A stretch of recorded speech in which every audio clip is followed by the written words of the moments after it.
Bismillahirrahmanirrahim. Assalamu alaikum students. This is our 12th topic, study of excretory structure and mechanism in earthworm, chapter 15, homeostasis.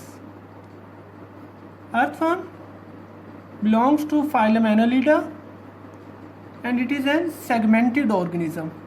जो earthworm है Annelida है और segmented organism है and it inhabit soil.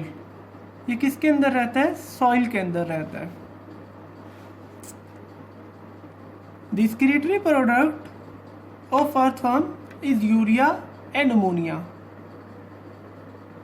अगर तो water की availability restricted हो then it produce it excretory product in the form of urea.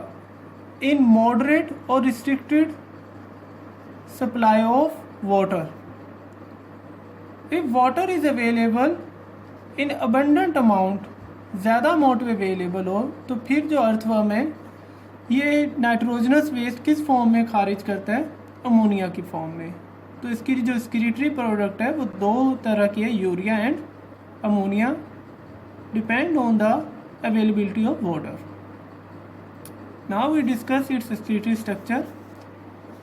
Segmented organism है.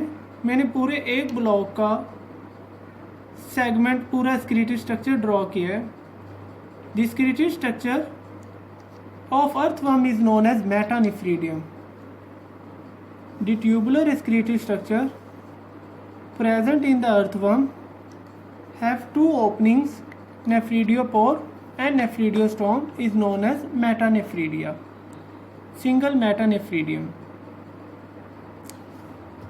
Each segment has a pair of metanephridium. एक सेगमेंट के अंदर दो मेटानेफ्रीडियम होते हैं. मैंने सिर्फ एक ड्रॉ किया है क्लियरेंस के लिए. Metanephridium is consist of nephridiostome, जिसे हम कहते हैं internal opening, which leads to collecting duct, जिसे हम कहते हैं tubules. After that it leads to bladder, main duct,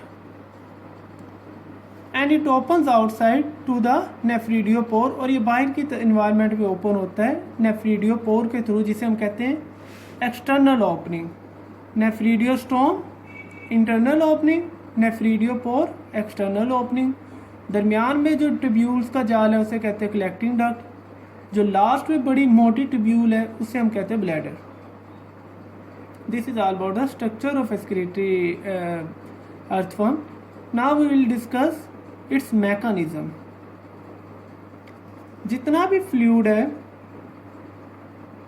जिसे हम कहते हैं सिलोमिक फ्लूइड, अर्थवर्म का जो बॉडी फ्लूइड है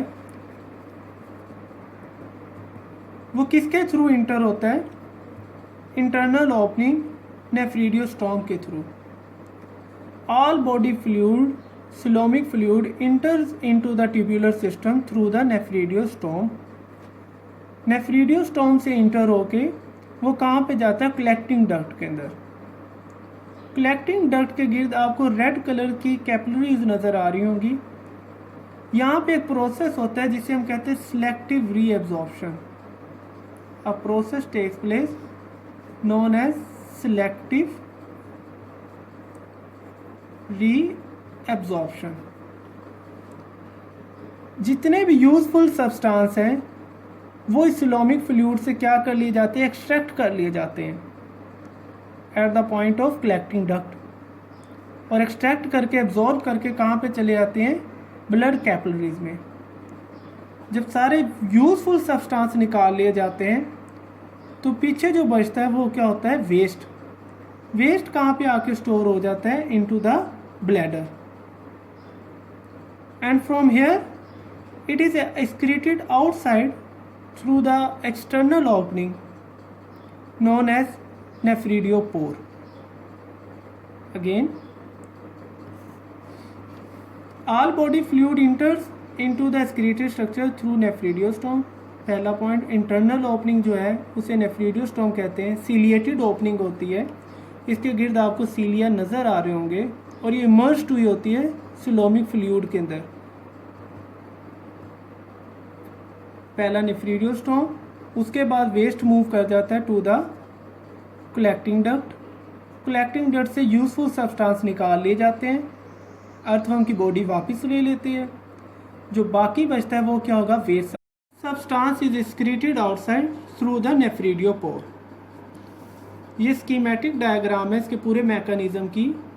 नेफ्रिडियोस्टोम के थ्रू सिलोमिक फ्लूइड इंटर होता है into the excretory structure, collecting duct के अंदर आएगा। यूजफुल सब्सटेंस को निकाल लिया जाता है इनटू द ब्लड कैपिलरीज। बाकी जो बचता है वो क्या होता है, waste. Useful substance into the blood capillaries, बाकी जो बचेगा वो क्या होगा, वेस्ट। वेस्ट आके कहाँ पे स्टोर होता है, into the bladder, and from bladder it is excreted outside through the nephridiopore. So its introduction, then its excretory products या nature of excretory products कि किस किस तरह के वेस्ट जनरेट होते हैं अर्थवर्म में। फिर इसके excretory स्ट्रक्चर को डिटेल में आप देखें, उसकी डायग्राम की प्रैक्टिस करें। Then its mechanism of excretory function कि वो एक्सक्रीशन होती कैसे है। So this is all about excretion in earthworm.